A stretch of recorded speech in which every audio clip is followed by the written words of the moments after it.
Hello, this is Dr. Grande. Today I will analyze the case of Mark Stover. First, I'll look at the background of this case, move to the timeline of the crime, then offer my analysis.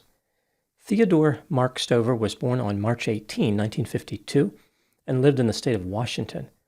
When he was 18 months old, his father died. As he was growing up, he used various names, like Ted, but eventually ended up going by his middle name, Mark. He was always a little mysterious and guarded. People found him difficult to get along with. Mark was described as arrogant, paranoid, antagonistic, and possessing a hard edge. He was expelled from high school and appeared to be on a destructive path, but then he obtained a German Shepherd, which gave meaning to his life. Inspired by this canine, Mark became a dog trainer and represented himself as a dog psychotherapist. He trained dogs for a number of celebrities, including Nancy Wilson from the band Heart. In 1991, Mark met a woman named Linda Opdyke, who came from a very wealthy family. The couple became romantically involved, and the next year, they opened a dog training and boarding facility. This business was on a private island that Linda's parents owned, called Kickett Island. This is near La Conner, Washington. In 2002, the couple married, but Linda soon grew tired of the relationship. She believed that Mark had an anger problem and said he was obsessed with money. For example, he would get upset over small purchases, like when Linda would buy an avocado. In September 2005, Linda moved out of the family house and into a guest house as Mark's anti-avocado-fueled mayhem continued. In April 2006, she told Mark she wanted a divorce. In December of that year, Linda purchased a house in Winthrop, Washington, which is 144 miles east of La Conner. In the spring of 2007, Linda threw away a framed wedding photograph and a wedding candle. Mark became very upset at her for throwing these items away. He appeared to be obsessed with getting the wedding photographs, but Linda explained to him that she did not have any more. In May 2007, Mark moved his dog training business to Anacortes, Washington, 13 miles north of La Conner. In August of that year, he drove to Linda's house in Winthrop and told her he could not let the marriage go. Mark was emotional and at one point placed a pistol on Linda's pillow. A few hours later, he calmed down and left her residence.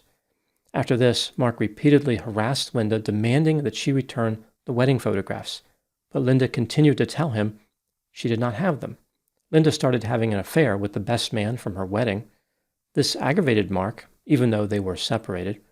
On one occasion, when Linda was spending the night with her lover, Mark observed their activity covertly and reported the details to Linda. Mark's stalking behavior was worrisome to Linda. In November 2007, she contacted the police and reported that Mark kept entering her home without permission. She changed the locks on her house and installed a security system. On January 14, 2008, the divorce between Mark Stover and Linda Opdyke was finalized. 6 days later, Mark left Linda a voicemail indicating that she wrecked his life. On February 14, 2008, Mark left another voicemail saying, quote, "If I ever, for whatever means, find out that you are still in possession of those wedding things, I don't care if it is 5, 10, or 20 years from now, I'm coming to see you big time. You got your blank blank divorce, but I better not find out that you are in possession of those wedding pictures, or I will never forget this, and you know I am a guy that can hold a grudge until I am dead," unquote. In March 2008, Mark was arrested and charged with stalking and theft after he was spotted by Linda's neighbor removing garbage from containers that she had at the end of her driveway. A domestic violence protection order was put in place the next month. Eventually, Mark pleaded guilty. He took an Alford plea, so he maintained his innocence, but conceded that the state had enough evidence to convict him. Mark was sentenced to 2 years of probation and 1 year of anger management. As part of his plea, he surrendered all his firearms. Mark never contacted Linda again, and he became engaged to another woman. It appeared as though Mark had moved on with his life. In July 2008, Linda met a man named Michael Glenn Oakes at a Starbucks in Yakima, Washington. Michael worked for an internet service provider in sales and lived in Kennewick. He once had a business that provided consultation and tactical training Mark claimed that he trained law enforcement, was an adjunct instructor for the military, and provided close-quarter combat training. Linda told Michael about the situation with Mark and asked him to evaluate the steps she had taken to protect herself. Michael looked over items related to the case, like the domestic violence protection order and transcripts of the disturbing voicemails. So he was familiar with Mark's obsession with the wedding photographs. In the spring of 2009, Linda and Michael became romantically involved. He spent much of his time at Linda's house. Before moving to the timeline of the crime, let's hear a word from today's sponsor, June's Journey. June's Journey is a free download mobile game that takes you on an epic adventure in a 1920s detective story. It contains a wide variety of colorful characters. June's Journey is a hidden object murder mystery game where the protagonist, June Parker, tries to figure out who murdered her sister. In the game, June's mansion and garden can be customized in many different ways as you continue to delve deeper into the mystery. June's Journey is a satisfying game in many ways, but what really stood out to me the most was the spectacular and stunning visual representations. The game allows a person to uncover hidden secrets and solving mysteries in an immersive, elegant, and beautiful world reminiscent of a bygone era. June's Journey also has a fascinating progression. You can master scenes, level up, get rewards, and collect resources and rare items. The game is perfect for anyone who loves adventure, mystery, and a good challenge. Download June's Journey for free by clicking the link in the description or by scanning the QR code. June's Journey is available on Android and iOS mobile devices, as well as on PC. Now moving to the timeline of the crime. On October 28, 2009, Mark Stover was reported missing. Here is what the police found during the course of their investigation. One of Mark Stover's employees, Amber Baker, arrived at the dog training business at 8 a.m. that day. She assumed that Mark was in his house because his vehicles were there, but when she tried to enter the house, the door was locked. This was out of the ordinary. Mark never locked the door. After this, Amber left the dog training facility. At around 8:25 a.m., an employee named Stephanie Poore arrived at the facility. Amber was already gone by this point. Stephanie saw a man who she believed was Mark coming and going from Mark's house. He was carrying large items and putting them in the back of Mark's white Chevrolet station wagon. The man climbed into the station wagon and drove quickly down the driveway. He did not slow down or wave on his way out. After this, Stephanie approached Mark's house with the intent of using the bathroom. Before she even made it to the door, she could smell bleach. Later, the police found Mark Stover's blood in several places in the house. On this same day, sometime before noon, two women saw a white station wagon and a black SUV behind a building about a half mile from Mark's house. A man was moving a large roll of plastic from the station wagon to the SUV. The witnesses wrote down the license plate number of the black SUV as it pulled away and called 911.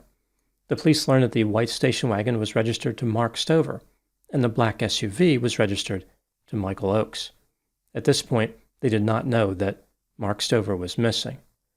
An officer spotted Michael's SUV at 12:30 p.m. and initiated a traffic stop. Michael explained that he had stopped at that building to use the phone. The officer warned him about trespassing, but did not detain him. On October 29, at 3:30 p.m., Mark's station wagon was found at the Northern Lights Casino, 3 miles from his house. At 7:40 p.m., the police paid a visit to Linda's house in Winthrop to speak to Michael Oakes. Michael was nervous. He ran to his SUV, grabbed a bag with a pistol in it, and threw it down an embankment. The police recovered the pistol. It was a Browning semi-automatic chambered in .22 long rifle. Michael Oakes was arrested and charged with second-degree murder, which was later upgraded to first-degree murder. As the investigation continued, more evidence was discovered that did not look too good for Michael. On October 28, at 2:38 a.m., he was captured on video surveillance at Linda's house, leaving. He arrived at a Walmart in Mount Vernon at 5:16 a.m. This is 16 miles from Mark's house. Michael purchased a backpack, camouflage pants, a camouflage sweatshirt, ankle weights, shin guards, and an anchor rope. As if this wasn't suspicious enough, the police learned that Mark's dog Dingo had been shot 3 times in the head with bullets that matched the Browning pistol that Mark threw down the embankment. Amazingly, she survived.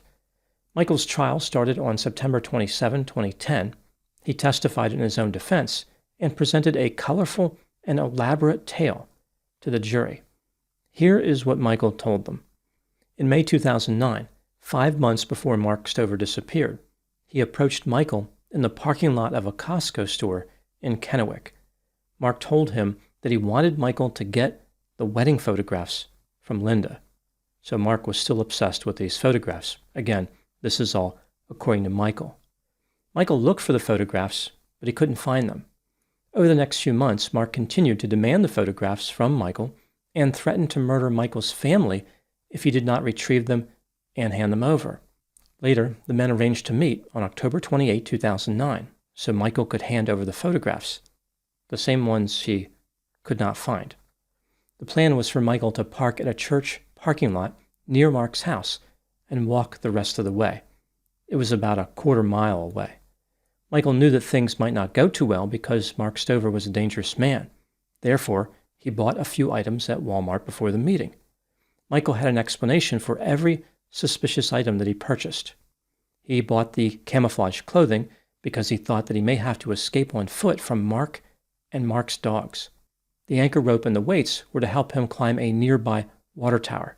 This was part of his escape plan. He would climb up this water tower. The weights were to hold the rope down. And the shin guards were a gift for a relative.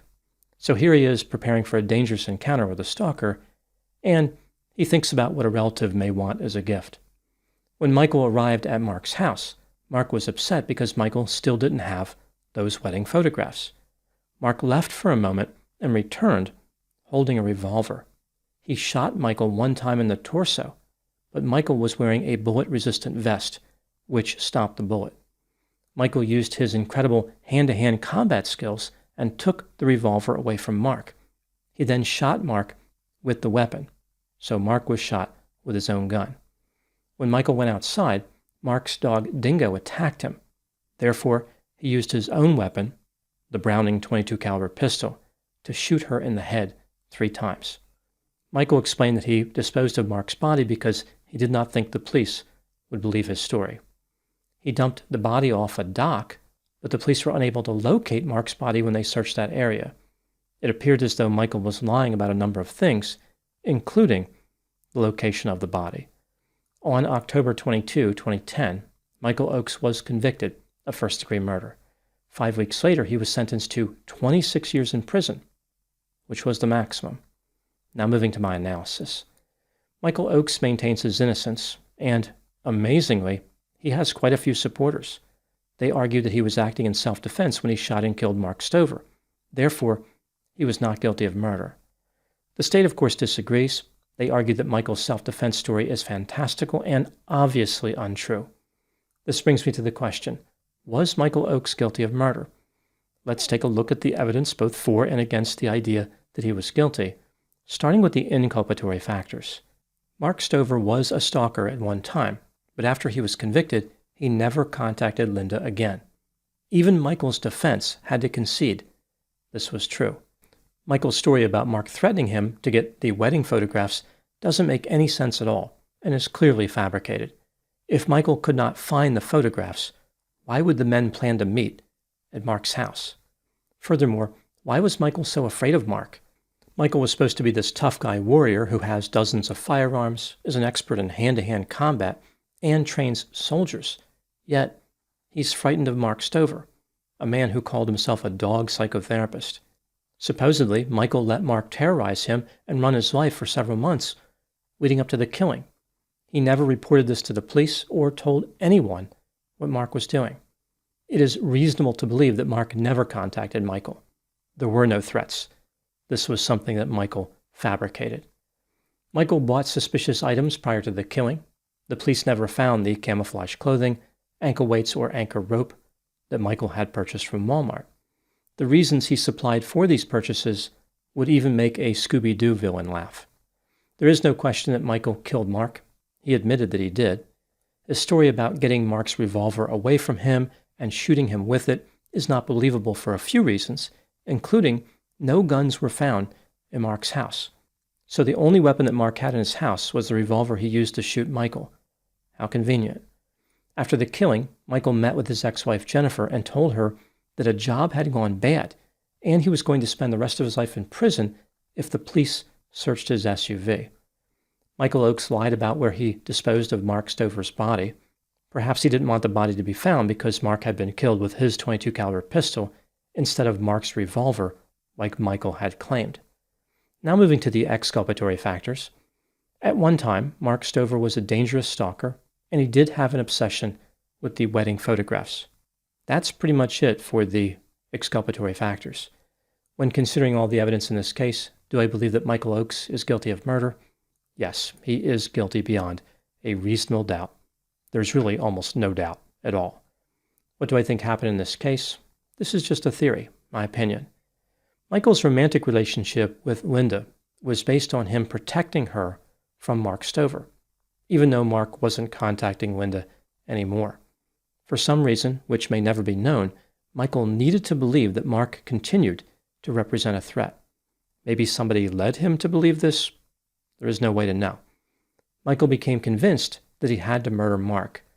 Believing himself to be a Rambo-like action hero with Navy SEAL-level skills, Michael planned the perfect murder. At least he thought he did.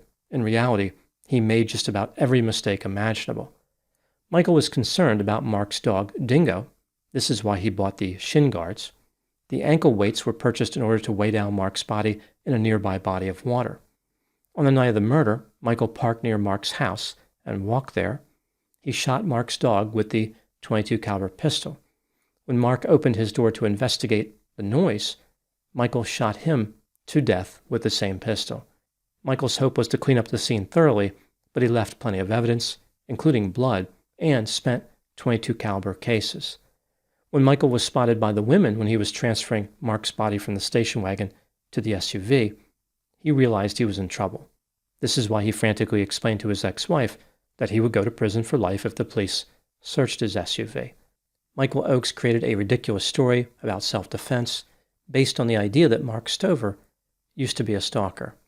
None of Michael's story was true, yet there are people who still believe it to this day. Now moving to my final thoughts. In a strange way, the moral of this story is how some people can never outrun their worst moments. Mark Stover was a dangerous individual at one time, but he abandoned his evil ways. Unfortunately for him, he had already sowed the seeds of his own destruction. Michael Oakes was an incompetent and fake super soldier looking for some reason to put his poorly developed skills to the test. He didn't want to murder somebody who was completely innocent, but Mark's checkered past allowed Michael to feel comfortable transforming into an offender. He lied to himself to justify the killing, and now he is married to that lie for the rest of his life. Those are my thoughts on the case of Mark Stover. Thank you so much for watching. I'll talk to you soon.